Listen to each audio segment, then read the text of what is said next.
Hi muckers, welcome back to my YouTube channel. Okay, so I had posted a video yesterday going through a Google Doc that inabber, a fellow YouTube creator on this platform, had posted in response to his ex-girlfriend Kirsty. I messed up the name, I kept saying Christy. I meant to say Kirsty, I'm sorry. The text is so small on my screen, by the way, and I have lost my glasses, and I didn't want to literally be reading it like this. Kirsty, my apologies for my unprofessionalism, because that was really embarrassing, had basically tweeted that inabber, Fraser, I'll go in and out of calling him both, is basically the same as I'm Alex, and tweeted this in the wake of the I'm Alex allegations coming out, in which he, you know, very, very, very abusive in many different ways, and basically alluded to Fraser just being very similar. And then went on to tweet and TikTok all these different things about Fraser, basically implying that he also was an abuser. And I went through a Google Doc that Fraser had posted, and it was a couple pages, and everyone has let me know that Fraser has posted another Google Doc. Now, this one is a lot. It is, so buckle up. It is 80 pages. 80 pages. We are going to make our way through this, and we are going to read basically what he has posted and look at the screenshots as we go. But this is going to be a lot. This is going to be a lot. So we're just going to kick on because we have 80 pages to go through. Responding to Kirsty's horrific lies. Kirst has posted another thread of information about me, which is horrific manipulations of the truth designed to ruin my life. Today, I'm going to be responding to every single thing she has said in that document and disproving all of it. I genuinely am so disgusted by some of the things said, and I genuinely want this to be over. Please share this around to anyone you see calling me an abuser because of Kirsty's lies. Please don't harass anyone mentioned, though. Now, I feel like I should mention the most serious allegation first in this document, and the main one being sexual coercion. The Kenji part will be the final thing I cover, scroll to the end, due to the amount of screenshots. So basically, apparently Kirsty has now done like a full-on thing against Fraser, so he's responding to every single thing. Sexual coercion. Now, I believe I have been accused of this mainly due to the fact I showed a screenshot in my previous response showing evidence of Kirsty trying to coerce me into sex. See below. And it's this one we read where she's like, you know, do you not want to have sex with me because I've gained weight? Like, I thought we were going to have breakup sex. Like, very weird. Now, I mentioned in my previous document how horrifically uncomfortable this made me, and I find this argument from Kirsty quite unsettling, considering how a large reason our relationship deteriorated was the fact I did not have sex with her for large periods of time, especially towards the ending, due to the fact I was going through severe depressions in my life. Kirsty's statement. Multiple times on this holiday, he tried pressuring me into sex, and multiple times I kept saying no. This caused a lot of tension, and we had a few nasty arguments. Thankfully, this was the only time he did this. So he goes on to say, now, personally, this statement is just absolutely wild to me, as the evidence she has attached comes with something completely different to what we're talking about. So Kirsty's screenshots. In these screenshots, she's suggesting, because I said, let's fuck in the sauna. After this, we went to a sauna and chilled there for around an hour and had an argument because I wanted to stay in the sauna longer than the allocated time.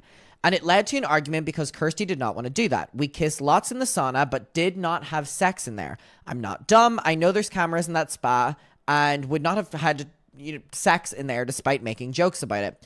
Me and her regularly made jokes about having sex in public places, but we never actually did, as you can see in the screenshot.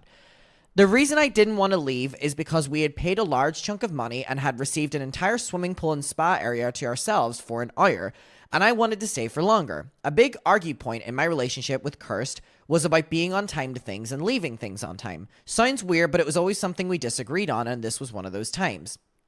We did agree to leave on time, but it led to an argument because of this, and mainly due to the fact that we had been arguing quite a lot in this week, and there was a lot of tension brewing.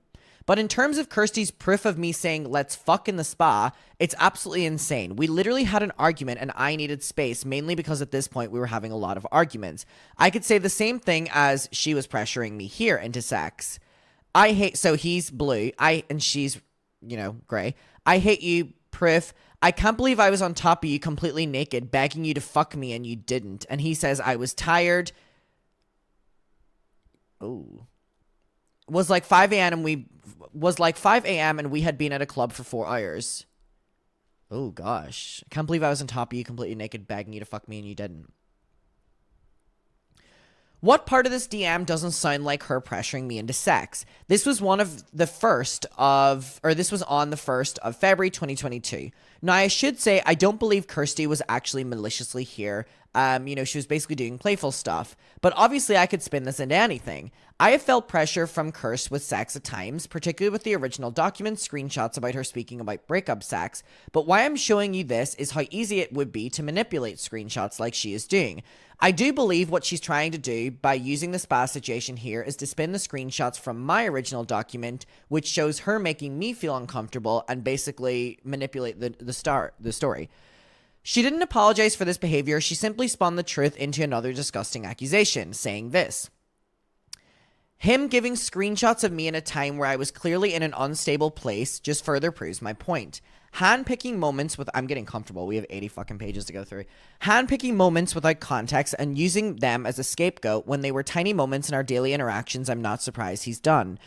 And then he goes on to say, above is a screenshot from her document that states I was using screenshots from when she was mentally unstable. But I don't think that proves her point in any way. The behavior she displayed to me was not acceptable, and it's disgusting she tried to flip it on me. Even with her spam message, I have messages of her saying, let's climb a mountain and you can fuck me at the top. Is this proof she pressured me into sex? No, it's just a fun sexual suggestion that most people make in relationships. Silly sexual fantasies. That's her messages. Now going back to the reference, to arguments we were having at the time. The argument I'm posting below was on the 11th of February, a few days before. She says, I'm sorry, but you've made me feel extremely shit and I just want my space. Carmen sent him away and he goes, I understand you want space, but this seems like a complete miscommunication. I'm not blaming you. It's my fault. But I just need to talk to you about it calmly and not over text where it seems way worse than it is. And she says, miscommunication or not, I want space. This argument was about a miscommunication, as you can see below, when I'm speaking about this with one of my friends. So basically, they have an argument. Things were pretty tense in the few days, and I had lost my mind. Hence why we'd argued on holiday. I decided to leave her to get some space, as she literally refers to in these texts, needing space. By the way, I've already read through this document very quickly whenever I was prepping for this, so I've seen these screenshots. So feel free to pause and go along. I just want to read exactly what he's saying. Because of this at the time, I took the mentality of leaving Kirsty to have space when we were having arguments. And on holidays, when we were in a one-room hotel, the only option was to go for a walk after we argued about leaving the spa, hence why I said this. He goes on, as you can see in these screenshots, I say I was literally leaving to make her feel comfortable, as even a few days before she had left to get space. She even says in the screenshot she doesn't understand why I did this, so basically leaving when things would get bad. So I think it's fair to say that this is an outright lie, and a fabrication of the truth. I'm genuinely disgusted she would spin this lie about our sex life into such a disgusting accusation, especially considering the fact that I didn't want to have sex became such an issue in our relationship. Take this screenshot from July 2022. And he goes, are you excited to go to the gym with me next week? And she says, you're telling me. It's super frustrating. It actually upsets me that we don't have a sex life at the minute. It's not everything in a relationship, but it's important for me. And I know it's not my fault because I'm really hard on myself because it's my body. And are you actually going to go with me? It was a clear issue from the screenshot mentioned in the original document and this one that my lack of desire to have sex was a problem in our relationship. I'm genuinely so unbelievably shocked that she tried to spin this, a simple argument about timing that became more heated from tension at the time from shown arguments, into such a disgusting allegation. But Kirsty is obviously not shy from trying to manipulate people into thinking bad from me. So her saying the mental and physical implications of their relationship. For example, when she says the physical implications of our tweet, which caused people to speculate that I had physically abused her, and it got 64,000 views without her deleting it, which is obviously fucking disgusting. Her follow-up tweet clarification on this was when she got called out, and it only got 6,994 views. A very smaller amount in comparison, and now people think I physically hurt her due to her manipulation. The tweet above directly contradicts the allegation made in the statement surrounding coercion. When our hour was up, I said we need to go as they come if you overstayed your time. Fraser then started constantly begging me to stay longer and rubbing my legs, saying how we should have some fun. Here she states I started rubbing her legs and begging her. That would suggest I put my hands on her in an uncomfortable way. Yet in the tweet, she says that I didn't even physically touch her. I think all of this just very much so proves that Kirsty has manipulation and manipulates an argument into horrific allegations, and that shows that she cannot be trusted. This is the second document I'm disproving her with. It is continuous and utter lies. Confinement. Now, this is an allegation I addressed in the previous document too, and something I genuinely cannot believe is even real. This is one of the wildest manipulations of the truth I've ever seen. She's trying to paint me out to be a supervillain who's locked her in a room. For context, this is what she said. Basically, she goes on to say that she would be locked away. She wouldn't be able to go get water or food. She would have to tiptoe to go to the toilet, trying to pee as quietly as possible out of fear of being shouted at. And basically, this was when he was saying that he was filming videos and he didn't want her to make noise because they lived in a small place. Now, Kirsty isn't wrong in one thing here. I'm very uneasy with recording when people are around, and I did ask her to either be quiet or do something like walk the dog when she was there. But the only time I ever left her for 5 hours But the only time I ever left her for 5 hours, which she references, was, I believe, from this screenshot here. What is going on? What do you mean? It's been hours. Oh, what? I finished ages ago. What the fuck? You didn't tell me. I've been sat here like a lemon. Sorry, I kind of thought you'd guess via the silence. It's been silent the whole time. So basically, a miscommunication. But she said that she was locked away for hours. Now, whilst this was an error on my half for not coming in and telling her that I finished recording, as you can tell from the tone of the messages, it was not with malicious intent. It was a sticky situation where Kirsty was in the living room, or was living in a very small flat after I moved her in out of a tough spot. It was going to be a difficult situation living together because our flat was small, and there was not much space, and it led to tension. She even uses an argument here where she suggests I'm gaslighting her for slamming 2 doors. As you may have guessed, this is an argument I actually showed previously where I provided screenshots above when speaking to a friend about this argument. This was the very moment of speaking to my friend about what was going on, and I was so confused about it at the time, mainly due to the fact that it was all down to miscommunication, and the screenshot below is the beginning of the conversation when I addressed this. He says, I really upset Kirsty. I'm an idiot. It's okay. I walked her back. Thank you for talking to her. I feel really bad. As you can see in these DMs, I was very regretful about how this was handled, but you can see blatantly that it was a miscommunication. My friend went and spoke to her to make sure she was okay, and as you see in the DMs above, we both ended up laughing about the whole thing. It was a tense argument, and from this moment I learned that giving Kirsty space when she needed it was important. Hence, on holiday, I left to give her space. Okay, even though she said I didn't need to. She uses these screenshots for further proof. On the image on the left, I submitted it in my first document. If Kirst was home, I would ask her to be quiet and try not to make noise, as it was a tiny apartment and the microphone would pick up on those things. It was an unfortunate situation, but Kirst was a full-time student living in my place, and the way I paid the bills was via making YouTube videos. This was a very manipulative spin on things. We were in a difficult situation where I tried to make her space by, getting her out of an abusive household, and this was one of the consequences. Me once or twice a week for an hour or so asking her to be quiet. If I didn't do this, I wouldn't have bills to pay. Okay. This is a very sensitive situation for her, I understand, her previous household before me, but this is proof as to why I asked her to move in.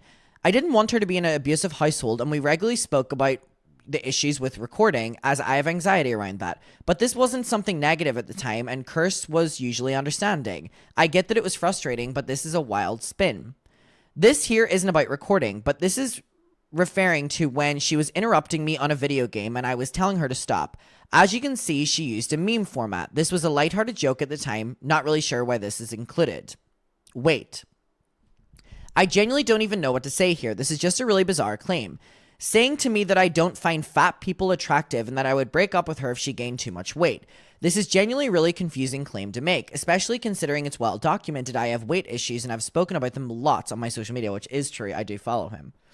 The comments about her eating also make no sense, considering she has tweets literally acknowledging that I was basically a chef to her. So basically her saying, I have a boyfriend, personal chef, and one. And this is true. I would cook a lot for Kirsty and made sure she ate good meals and ate regularly. Sorry, I have so many dog hairs on my nose that just keep getting there from the microphone. They're coming up. There are more baseless accusations designed to defame me and make me look terrible. I have, multiple instances of providing Kirst with food and 0 negative comments about it. So basically here she's doing a food order and he's saying that he ordered it. he's basically saying again here that he'll order her food, make her food.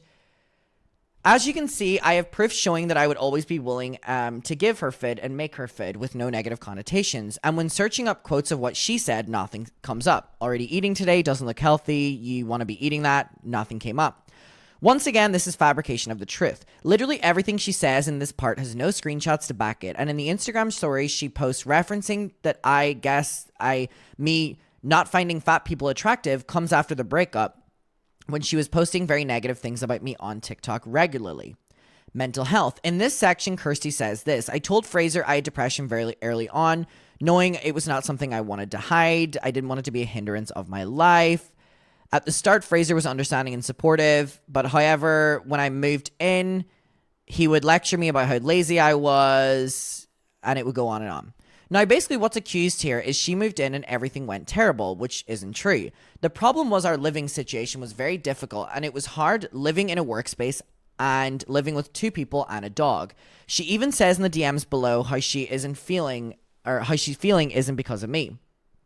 She goes, honestly, I don't like how messy my room gets when I have people stay because it feels so cramped. I do just need to exist in my space with things. How I'm feeling hasn't got to do with you or us. If you don't have depression, then you can never understand what it's like. I do just need my safe space with all my things and comfort. Although I'm really grateful for you and all you do, I do feel like I'm an imposing on you when I'm there for long periods of time. So the space is yours and always will be yours because you've been there for so long. Like how you got a wardrobe for me but didn't even ask me if I liked it. When I asked if you put my vines up when I moved in, you seemed uncomfortable with it. The flat is yours and will always be yours, which is completely fine, but knowing that I do need to spend time there in my own space. I also don't have friends in London. This is very long. I also don't have any friends in London. Currently, there's nothing for me there except for you.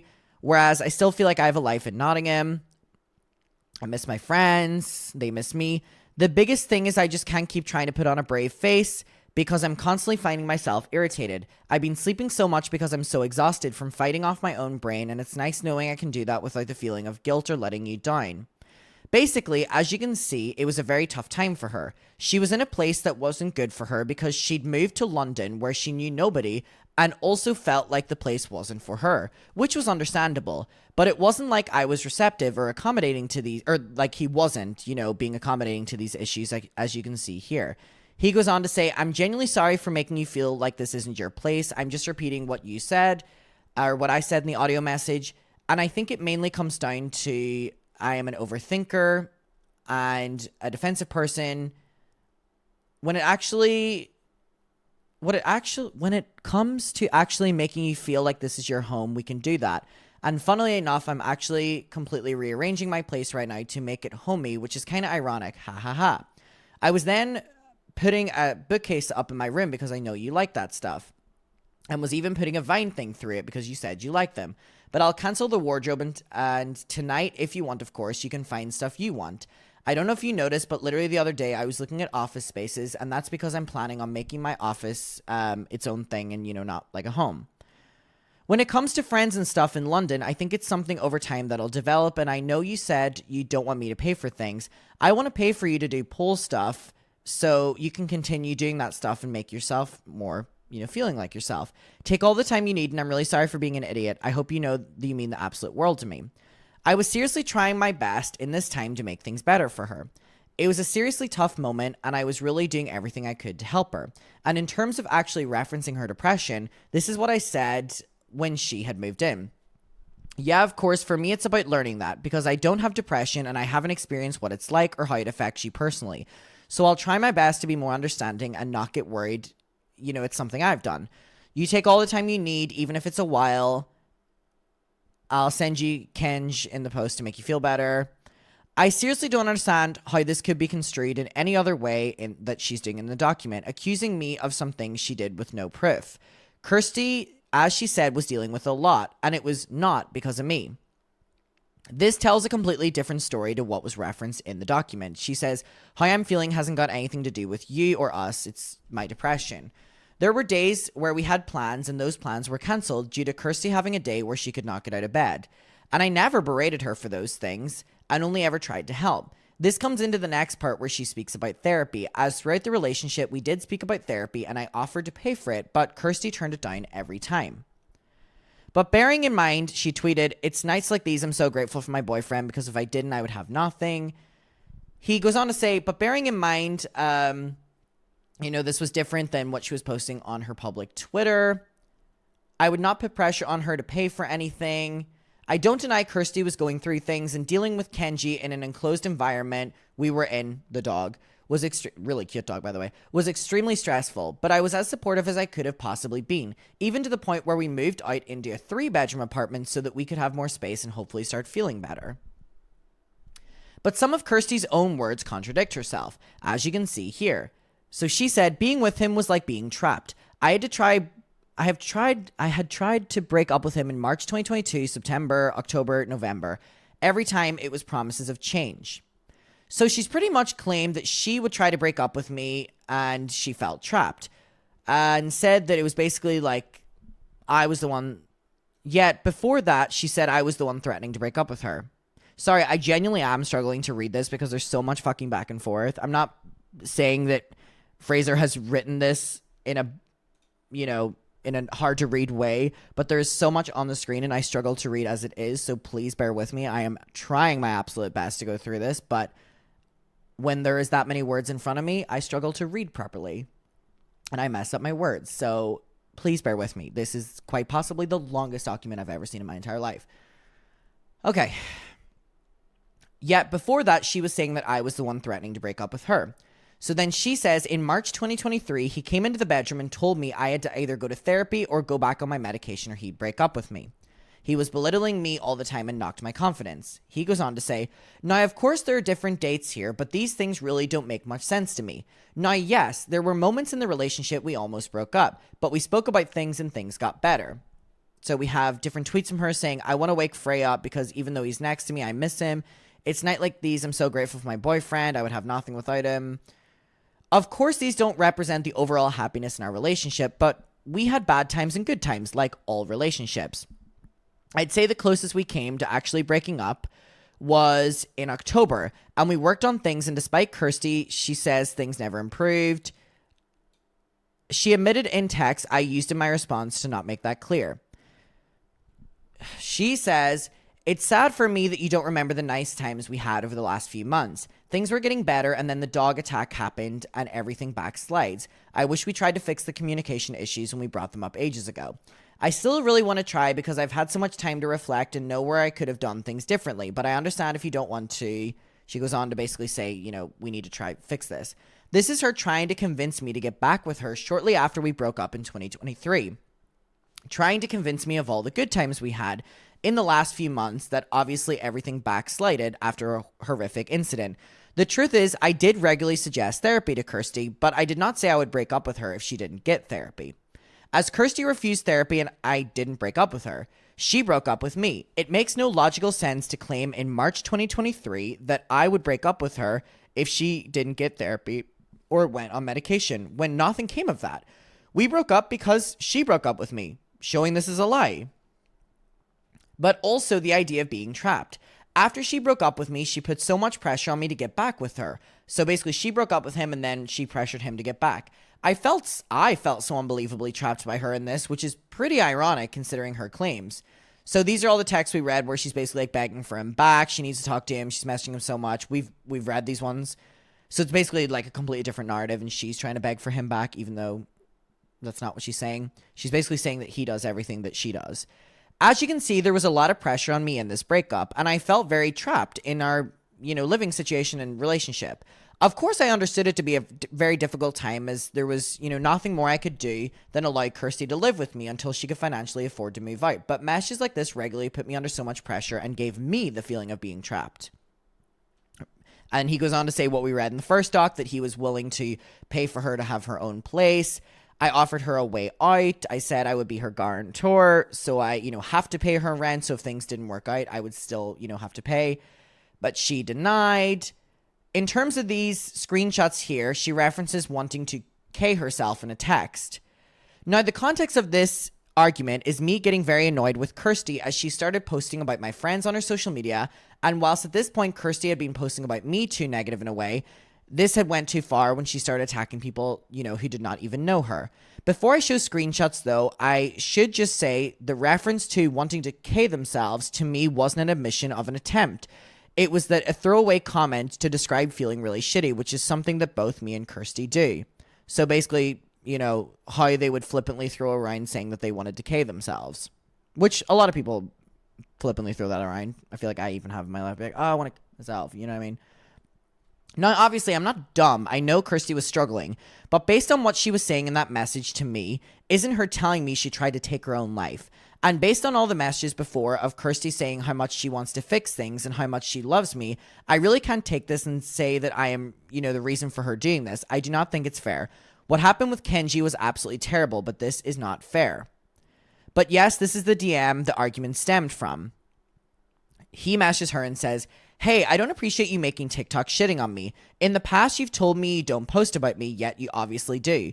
You also have sent me plenty of texts about being fine with people coming over. And I also don't appreciate a TikTok about a friend who wasn't even wearing my jumper and wearing her own. You live in this flat with me, you complain about me 24/7, and I don't expect to get along. But the behavior of accusing me of sleeping with someone when it's absolutely none of your business is outrageous. I would never have slept with someone when you're here. I've had friends stay, plenty of times, but, slating them is so wrong to do. He says he's trying his best to be there for her. I was very angry with her, and personally, I think rightfully so. As you can see, I'm referencing her accusing me of sleeping with someone in the flat when she was there, and slating friends who have no idea who she even was. This made me feel even more trapped. I seriously did not even know what to do in the situation, being told in the past by Kirsty that she was actually okay with me getting in a relationship. She texts Fraser and says, Fraser, please know that if you want people around, you can do your own thing if you want to get in a relationship. It's not going to bother me. Okay, so basically, she had no problem with it. As you can imagine, things were even more stressful from here. Because I started having more people around, it led to arguments where Kirsty would be really blunt for me and would, kind of take it out on me because he would have people over. This was an extremely mentally draining situation to be in. Kirsty has taken many things out of context. In the top DM she has to me, based on her wording, made it look like I DM'd her and was trying to get me to stop, but it was her double messaging me. Okay. Now, obviously, she's doing what she said in asking me to stop to her, but to say that I was constantly texting her is such a lie. Now, yes, I did try and speak with her, but the reason for that is we were living together and I wanted to make things easy for both of us. I wanted to try and make a difficult living situation a little bit better without us having to constantly fight and argue. There is really no easy way around this. It's an impossible breakup. I personally, though, was trying to be very friendly and, make it a little bit better. Okay.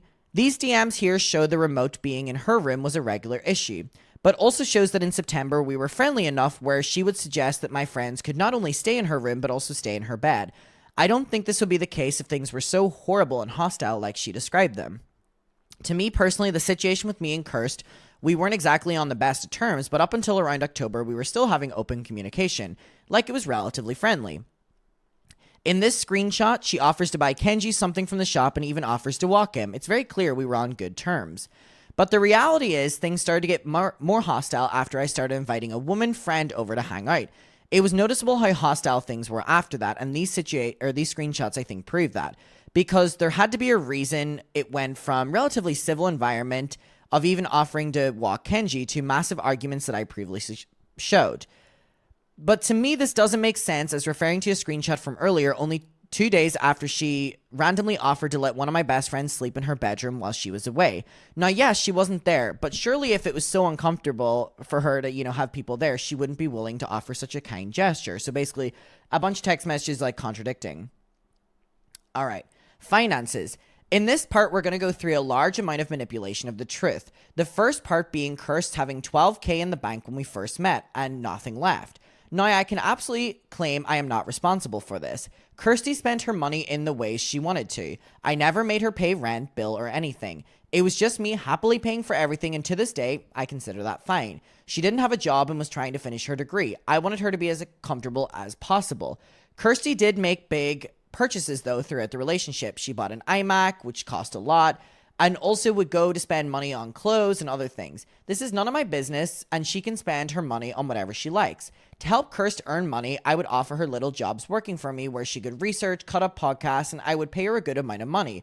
I would typically pay her like 20 to 22 pound an hour and bonuses depending on the urgency of the research. And in terms of pay, I was very kind. I regularly paid in advance for the work she hadn't even done yet. So basically he's proving that he would like regularly advance pay her after the breakup. Here's the amounts he would send her: 300, 200, 120, 50, 300, 100, 700, 1,000, 100, 300, 500, 120, 130, 35, 80, 50, 70, 200, 700. So basically so many screenshots, as you can see. As you can see from my bank transfers, I did my best to support Kirsty financially in a job that didn't require much stress. Neither did I put much pressure on her. I also find evidence to prove even more lies. Here she's basically saying that she only quit her job because she was worried we would break up and just generally blaming me. But the reality is the message on the below says very different. As you can see from the screenshot, she was very much so upset with the job she was doing, having no time to do anything. It was upsetting her that she couldn't go to the gym anymore, and that was a big part of her life. The whole thing was being painted out to be something absolutely terrible. This message came after she was upset in person because I wanted to go see a film and she couldn't come due to her work getting in the way, which is fine. But she made it clear that being in the job was not making her happy. So I sent her this. He basically says that I'll try my best to try and help you get out of a 9-to-5 cycle. As you can see, I was trying to be as supportive as possible, and that led to her going into even more detail in the longer message about how much she hated this job. Now, to me personally, I don't think this is fair to frame in some manipulation way. I was just trying to be a supportive boyfriend. Now, in regards to the council tax, this is a genuine thing I will say sorry for and explain. Pretty much, I have had issues with my council tax in the past as I've lost my letterbox key and the letters of an outstanding council tax bill did go unnoticed. And in this case, I did genuinely believe I had direct debit created so the tax would automatically come out of my account. Yet, for some reason, it did not. Kirsty did not include that in her text, though. She took it out of context. So basically, council tax is something you have to pay in the UK on your property, alongside your tax or alongside your bills and rent. And I did call them in the morning and the bill was settled. I understand this was a bit of a dumb error on my behalf, but she suggested the reason she could not risk paying her bills, or this was the reason she couldn't risk paying her bills. I asked her to move out in August, and this happened in November. These bills and these instances with the bills were 3 months apart. To me personally, this is just more manipulation of the truth. I can understand she may not have trusted me, but there's no need to spin the truth like this. She goes on to say, he wanted to keep the old flat for a studio and then live in a new one. We also did not get the new flat based off of me having my own space. Fraser said to me and others that if he moved, he wanted to make sure it felt like an upgrade. I mean, fundamentally, this isn't true. Yes, there were multiple instances to why I wanted to move. Not to brag about a nice flat, though. And one of the main reasons was so Kirsty could have her own space and room as confirmed by this text. And you can see another. In this section, Kirsty references to when I had a mental breakdown in the flat, and this did happen. I confirmed this in the previous document. But what is being described in what I said here is not true. We had an uncomfortable conversation about people we'd been seeing over the last few months. And even in my message she used, there was no disagreement about the convo being mutual. We both discussed uncomfortable things. The conversation definitely did not involve me banging my hands on the table or calling her evil. This conversation ended in actually a bit of a humorous way from Kirsty, where she's basically making some jokes, sending kisses, XXX. As you can see, she was making jokes about my friends. Whilst looking back on the conversation, it was silly to discuss these things with her. We both were asking each other questions, and I started to cry and got upset about how messed up everything in my life was. It was a moment of weakness for sure, but given everything you've read so much in the document, I hope you can all understand why I was feeling so fragile in this moment. I didn't shout, but this is a really strange thing to spin to, considering Kirst had shouted and cried at me before post-breakup part of the post-breakup part of the relationship. I was confiding in a friend about this because it was genuinely making me very worried and concerned about what to do. And she had tweeted, "It got worse. Please, universe, give me a break." And he texts his friend, says, "She shouted at me and is crying now." And then his friend says, "What a horrible person." Oh my God, my voice. I'm sweating. There's so many words on the screen. I'm trying my best to do this justice, but I struggle reading right now. But let's move on to this part about my claims I moved her in to get her out of a tough spot. It's a wild claim to make in my opinion due to the fact that I literally have evidence that her fully moving in was to get her out of that situation. But also because we look at that, note in those screenshots I say, you love it mine for a bit. You love it mine for a bit in the summer. Or live it, sorry. But he said love, but I'm aware he was probably very stressed writing this. Basically, all right.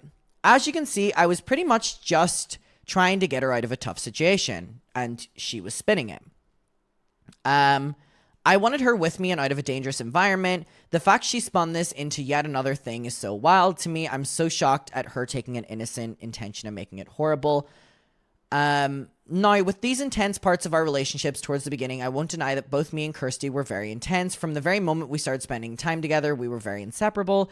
We very much so fell in love, and it was not a one-way street. In these messages, also from the beginning period of the relationship, Kirsty says the thought of sleeping without me makes her sick, and yes, she is drunk in these texts, but I think it does show how intense we both were in the moment to each other. Kenji, so this is his dog. Now, I have left this part to the ending due to the amount of screenshots I'll be sharing. Kenji is my dog, who at the time of the events was a 2 to 3 year old Shiba Inu. I don't never know how to pronounce that name of that dog, but it's a very, very, very cute dog. But over the particular periods of 2022, Kenji developed food aggression, and as a result of that, anxiety-induced aggression. This was genuinely one of the biggest struggles in the relationship and also my life over the last few years. As I have documented this on my social media throughout, this is very true. I've never hid Kenji's food aggression. Because of Kenji's food aggression, he did start receiving training from a dog trainer. But honestly, I'm not really sure how Kenji's food aggression came to be. But the first instance with Kirsty described is true. In March, she was making his food and Kenji was barking, which was a typical thing he used to do. I thought that was him being excited of the thought of food. This is where he bit her leg, and this was a horrific situation. I'm not going to take away from Kirsty at this at all because it was genuinely awful, and, you know, as she said, I apologize to her. Shortly after this, Kenji then did more training, which I updated on social media after the trainer praised Kenji. Now, this was genuinely very good to see as we thought there was progress. But then, as Kerr says, another instance happened when he was guarding her and tried to attack her when she was in a blanket. At this moment, I was asleep, and 2 doors, multiple halls, and a hallway were between us. Multiple walls and a hallway were between them, so I did not hear Kirsty calling for me. This was an extremely difficult situation as I seriously did not know what to do. In April to March, I decided enough was enough, and I decided Kenji needed to be rehomed for someone who could cope with him better. I felt like I was unable to do anything, so I went into an aggressive dog rehoming group and asked if anyone would be willing to adopt him. Kirsty shortly prompted me to delete this post, and I understood this came from a caring perspective.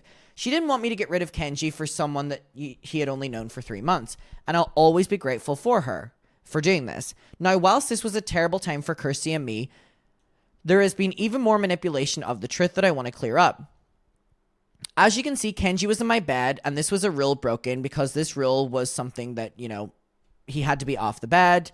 This is Kenji on the bed, photos taken by Kirst. These were moments we both skipped out in his training for a little while, but in the screenshots below, you'll see confirmation of how much we were trying with him. As you can see, Kirsty claims it's a million steps back after Kenji displayed a few issues and how he's taken over our lives. We were clearly trying everything we could. There were instances of when Kenji was attacked by a larger dog when on a training session. As you can see, he was wearing his trainer lead in the photo. This was what the trainer at the time recommended. But we did think we were getting somewhere because the trainer's training actually did start to help and the advice started to implement on Kenji's behavior. In this DM with a friend from April 2022, this is me doing training with Kenji, and he was displaying clear signs that his food aggression was gone. Previously, Kenji would have been aggressively protective over his food, but now he would allow me to take the food and sit down and wait, and he would wait for it patiently. I think me and Kirsty at this point genuinely thought we were getting somewhere with him, and after this, there were no moments until the one in 2023. Yes, he clearly had anxiety and was not allowed in the kitchen due to the fact for some reason Kenji developed a fear of kitchens, but it was very clear progress, was being made. And whilst I'm not using this to take away from the awful incident that happened in 2023, I wanted this to show that I really did try with Kenji. Yes, there were moments where I let him on the bed when I shouldn't have, but we both put everything we had into helping him, and this, was further proved by the amount of posts that Kirsty would do about loving him. Here we see on social media that she loves him, calling him a sweet baby. She posts about him a lot, how much she loves him. Now, the reason I'm posting these isn't to fully justify anything. What Kenji did was absolutely horrific, but it is to show that we genuinely did try our best with Kenji, and we honestly did think that he was getting better, hence all of these positive posts that she was doing about him. Again, this was showing that things were getting better, even to the point in October 2022, we had enough confidence in Kenji's behavior that we would go on a trip to New York together. Oh my god, I remember them posting about this trip. The photo is us in New York, so basically they had enough faith in him. As you can see, Kenji had gotten to the point where he was happy to be around other dogs, which was great progress. Now we get to the incident in April 2023 where Kenji bit Kirsty again, and this was just an awful incident. I just can't pronounce that word today. I think it just looks very similar to me. To this day, I hate looking back on it as it's such a horrific thing that happened. But again, in this document, it's pinned on me like it was almost my doing by saying that I slammed the door. This was not true. Whilst I do remember being annoyed at work, this was never usually because Kenji was doing anything, and it would never cause him to react if, Fraser was annoyed at work. He was usually very anxious when he hears storms or even rain. But what I remember is Kirsty shouting and running in the room to find Kenji, biting. What I remember is hearing Kirsty shout, and I ran into the room to find Kenji biting Kirsty's arm, and I ran and pulled him off her. We then went to A&E, and Kirsty mentions that I was on the phone and tweeting whilst consoling me. So basically him tweeting that they went to the hospital. The thing is, both me and Kirsty were both tweeting. I was in shock, and we were both sat in A&E. Because Kirsty made tweets, I wanted to alert people of what was going on. So she tweeted, Kenji randomly attacked me. Because of these tweets, I made tweets myself. We were both devastated, and we both were consoling each other. I was genuinely in a state of shock, and to be honest, to this day with that incident,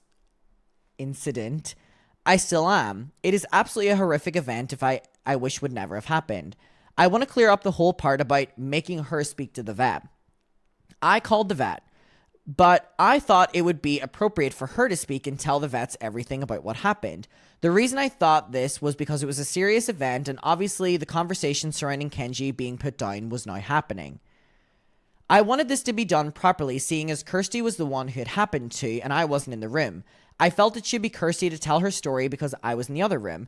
I wanted everything to be completely accurate, and I didn't want to just instinctively try to think of ways to defend Kenji's actions. This was a horrible time in my life, and only a couple months before I lost my dad to a stroke, and the thought of losing Kenji too was very hard for me. But I wanted Kirsty to be able to tell the very accurate story. Alright. The tweet here was per wording, and I won't deny it, and I'm sorry for that. This was on the night of the incident. Oh my god! Incident! I'm like only messing up that word. So he tweeted, think the worst part about all of this is that we went back and Kenji's all happy and excited to see us. So she made the argument of like, why would you tweet that? Like I just got attacked. I won't deny that I'm sorry for this tweet. This was on the night of the incident. Oh my god, I got it! And there was genuinely something so horrible about seeing Kenji all excited to have us back and acting like nothing had happened. The worst part of it was, of course, Kirsty getting bit. I shouldn't have worded it like that. On the day of the incident, oh my god, I got the word again. I also made a post on a rehoming page for aggressive dogs. So basically, he posted the post here. These photos are really cute. I intended for Kenji to do at the moment, or to go at this moment. I was also expecting him to be put down, but we also had to wait for the decision from the vet, which came in a few days. After we went to the vet with Kenji, we spoke to them for a while, and at this point, I was honestly under the impression there was no helping him whatsoever, and he was going to die. But then when we got into the vet, they did give us the option of putting Kenji down, but also the option of a very expensive special veterinary clinic where a specialist and educated high-class veterinarian trainer would come and analyze Kenji and work out all of his issues, whilst also giving him scans for anything underlying. They also provided me with contact details of someone who would then take Kenji after the training, if I still felt it was for the best for him to be rehomed. And honestly, at that point, I started to think that maybe there would be another chance of Kenji having, a different life. Somewhere better he could be in an environment that would make him happy and no longer anxious. And with this offer given to me, I absolutely could not put him down. I had multiple people tell me it would be irresponsible to put him down in that moment, knowing that there was a chance of him having a good life. And I also had the idea that instead of Kenji living with me and Kirsty in the flat we reside at, he could live in the office, which was only around the corner from where we lived. And because of that, I knew that he would be comfortable living with the trainer and then eventually rehomed. Kirsty was angry because I gave her the impression that I was going to put him down. But also at that time period, I was very depressed and not knowing what to do. I tried being there as much as I could, but going in one room and seeing the dog I thought I was going to kill, and then Kirsty who was dealing so much, it was just horrible. I was basically given a 10-minute timer to decide when sat outside the vets what I was going to do. Put Kenji down or try and give him a better life. On that day, we broke up. Now, Kenji did eventually get to be seen and got his own training guide. And from that point, he had other slots where he saw experts, and since then there have been zero issues with Kenji. I was actively trying to find a place for Kenji to be rehomed in, but found no suitable options. So I decided to keep on working with Kenji. He stayed most of the time at the office with me, but if he came to our living flat, he would always be in the room that I was in. But based on the images below, Kirsty was okay with this, even at points letting Kenji into her bed and posting him on social media.